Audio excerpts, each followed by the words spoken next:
Hi, everyone. Thanks for downloading another weekly edition of Money Girl.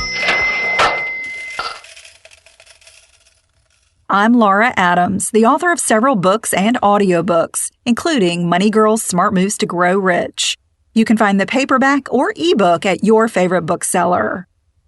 I received a question from Janice, who asks, I've had a credit card for years that I always pay on time, but I keep receiving collections letters and phone calls saying that I owe a large debt on the account. How can I stop this harassment when I don't owe a dime?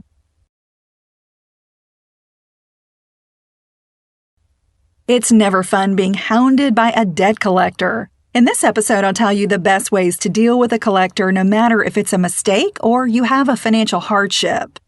Knowing your rights is the best way to prevent debt collections harassment. Many people don't realize that there are federal and state laws that debt collectors, such as collections agencies and attorneys, have to follow. The main federal law for personal debt is called the Fair Debt Collections Practices Act, or FDCPA. It prohibits debt collectors from harassing you even when you owe money.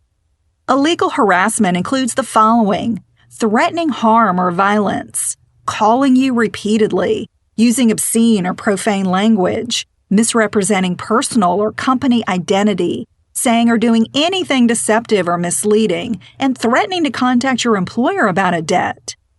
Debt collectors also can't contact you at unusual times or places. For instance, they can't call you before 8 o'clock in the morning or after 9 o'clock at night. Nor can they call you at work if they've been informed that you're not allowed to take calls there. Here are 5 additional debt collections rights that everyone should know about. Right number 1. You can tell a collector not to contact you. If you request in writing that a debt collector stop contacting you, well, then they must heed your request. However, simply telling a collector to back off doesn't prevent them from reporting a delinquency to the credit bureaus or filing a lawsuit against you. No matter what, a collector is allowed to contact you to send verification of your debt or to inform you about any specific legal action that they intend to take against you. Right number 2. You can dispute a debt. If you don't believe that you owe all or part of a debt, you can dispute it. However, you've got to put a dispute in writing within 30 days of receiving a collections notice. Send a certified letter to the collector requesting more information and a formal verification of the debt. When you do this, the collector can't contact you until they provide this information in writing. Right number 3. Collectors can't tell others about your debt. A debt collector generally isn't allowed to discuss your debt with anyone else, except your spouse or attorney. And if you have an attorney, a collector must contact him or her about your debt, not you.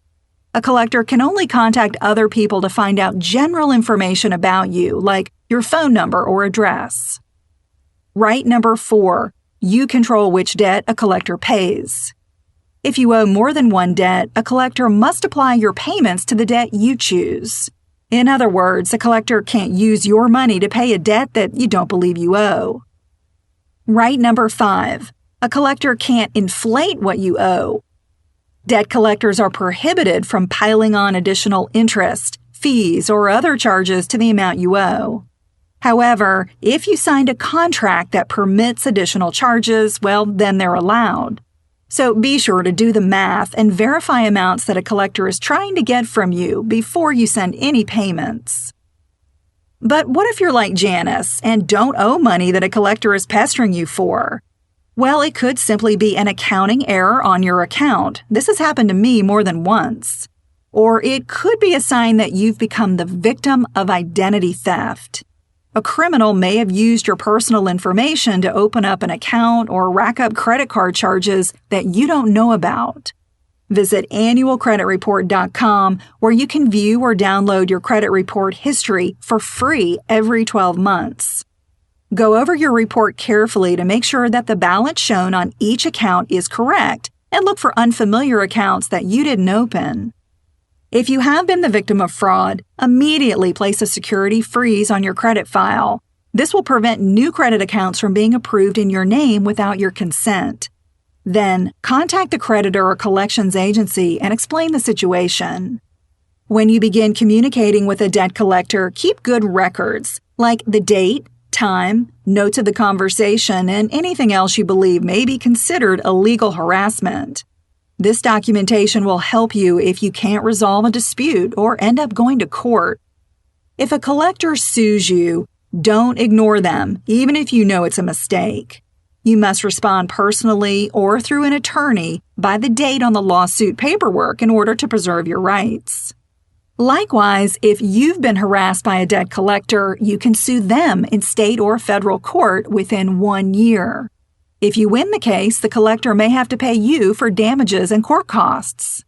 Even if you don't sue a collector, be sure to report any illegal harassment to the Federal Trade Commission at ftc.gov and to your state attorney general's office at naag.org. That's the best way to put a creditor who's breaking the law in their place. For more money tips and advice, be sure to follow me on Facebook, Twitter, or Google+. Also, sign up for the free Money Girl newsletter. You'll find links to everything I've mentioned and a transcript of this show on the Money Girl page at quickanddirtytips.com. Just look for episode number 314 called The Law About Debt Collections Harassment. I'm really glad you're listening. Cha-ching! That's all for now. Courtesy of Money Girl, your guide to a richer life.